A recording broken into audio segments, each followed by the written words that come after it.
So the verdict is in, and Kyle Rittenhouse has been found not guilty on all counts. And I can't say I'm surprised, and I think pretty much most of us are not surprised by this verdict. However, and I will say this: there are a lot of people on the political left who are very much outraged about this, and I'm also seeing a lot of black people on social media are expressing a lot of outrage as well, understandably so. But I would also like for us to think about things a little more critically as it pertains to this trial and the way that it was carried out. There was there were a lot of egregious mistakes on the part of the prosecution, some may argue. I think that they did a really piss poor job of trying the case. There were several instances where they pretty much gave the defense an opportunity to push for a mistrial. One of those instances being with the footage, the I think it was aerial footage. It was like drone footage that took place at the time of the shooting that was shot, and the prosecution had a very nice, clear HD copy of it, and they provided the defense with some really muddled, blurry footage without giving them access to the proper footage that they have. And as we know, the defense is entitled to have, all to have access to all of the same evidence as the prosecution, and that just did not happen during the trial. So they did have a pretty good opening to get a mistrial in this case. Um, there were just like so many missteps that it leads me and many others to wonder if was this on purpose because as we all know, whiteness does tend to protect whiteness. Now, as far as the case is concerned and the self-defense claim by Rittenhouse and his attorneys, I know while we are all outraged about the outcome, when taking a more critical look at the case and the way that it was carried out, I don't see any other outcome. I don't see how there could have been any other outcome when you have one of the witnesses who testified that they pointed their weapon at Kyle Rittenhouse first before he fired. When there was also evidence that another combatant threatened to take his gun away from him and shoot him, when the video only shows people attacking him as he's trying to get away, when hit him with a skateboard. So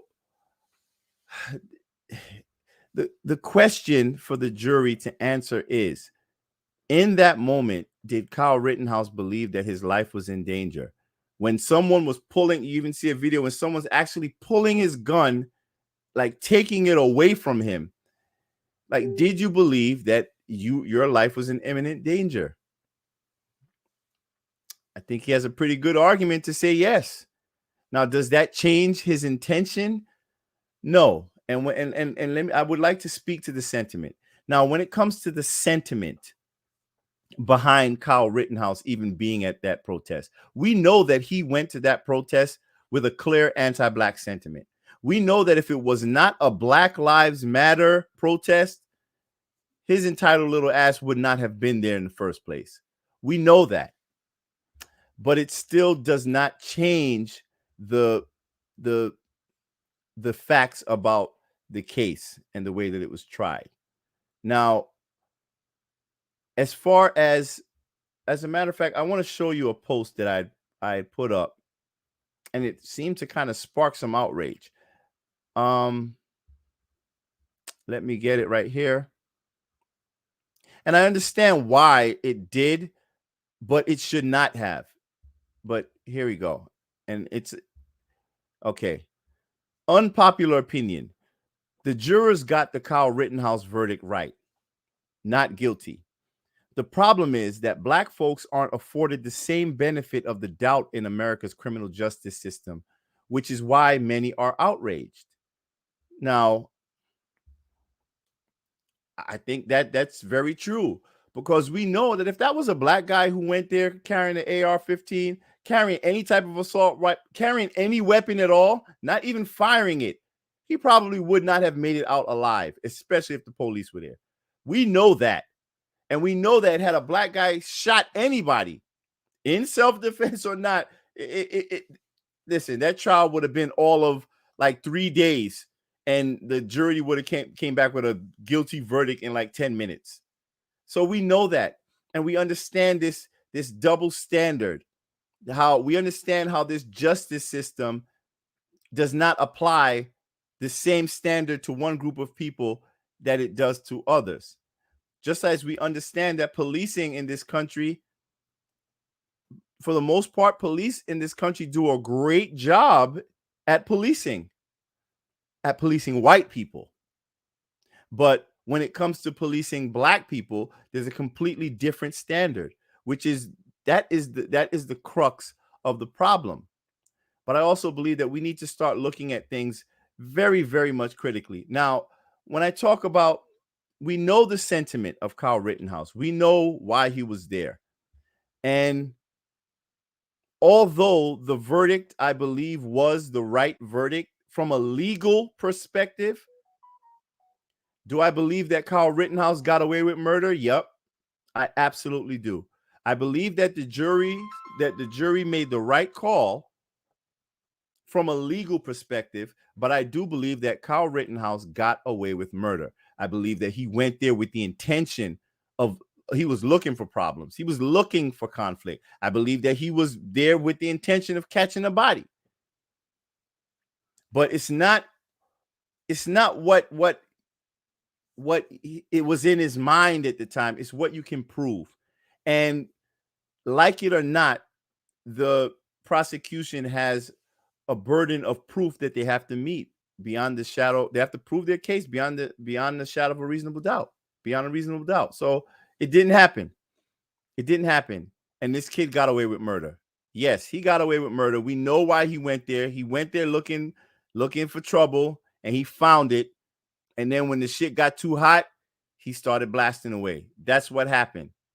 But even with all that said, and so many of us in outrage behind this as black people, I think we have to also critically analyze what this case means to who and how it affects us as a people. So what was the message in the behavior of this judge, the arguments that were presented by the defense, the jury selection, and even the verdict? I believe that the message was that only one type of whiteness will reign supreme, even though the other still remains toxic to black people. Only one type of whiteness is going to always get that privilege. And I think that privilege, that whiteness that remains protected, it's the white male, non-nigger loving class of whiteness. Because as we know, when you're a white person who purports to fight for the liberation or for justice for black people, you now become a nigger lover.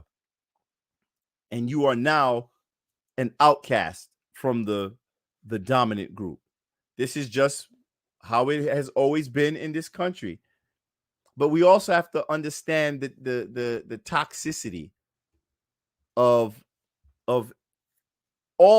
any faction of whiteness that is being dealt with in this case. And I speak of toxicity because in many respects, both right-wing and left-wing politics are inherently anti-black and dangerous to black people because they're both controlled by white people with various degrees of anti-blackness, or anti-black sentiment. So when we get up in arms about the victims being Black Lives Matter protesters, it doesn't really move the needle as much as it did in previous years, because as we all know today, that movement, it just doesn't prioritize the interests of black people, especially black men and the black family as part of their mission. So I think at this point, we need to decide, like, are we going to keep riding with these folks, or are we going to like invest more time in investing in like resources and building up our own community and our own institutions in order to fight against, this system, because you can't fight a system without a system. We need our own power base. So um the tools, I think we have the tools that we need, and we actually have the economic power. We just have to have the will to pull together and exercise it. So when it comes to this Kyle Rittenhouse trial, yes, I understand that he got away with murder. Yes, we know that he's a white supremacist because the boy's been caught like doing that white supremacist hand signal, and we know that the reason why he was even out there was with a severe anti-black sentiment. So, with that information in hand, I think we have a responsibility to plan accordingly and try to create our own channels to navigate through, instead of trying to wait for this system to grow a conscience and decide to do right by us. Because at the end of the day, when it comes to whiteness is protected. You know what I'm saying? For white people in a court of law, man, they get justice or alleged justice just like that. But black people, we got to march, we got to protest, we got to pray, we got to save political parties in elections just to get a slight semblance of justice or some symbolism.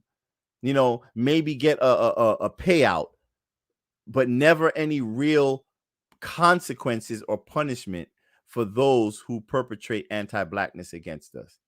So I think it's time for us to wake up and start seeing each other as allies instead of looking for allies in so many other places, because our real family is right in front of us. Peace.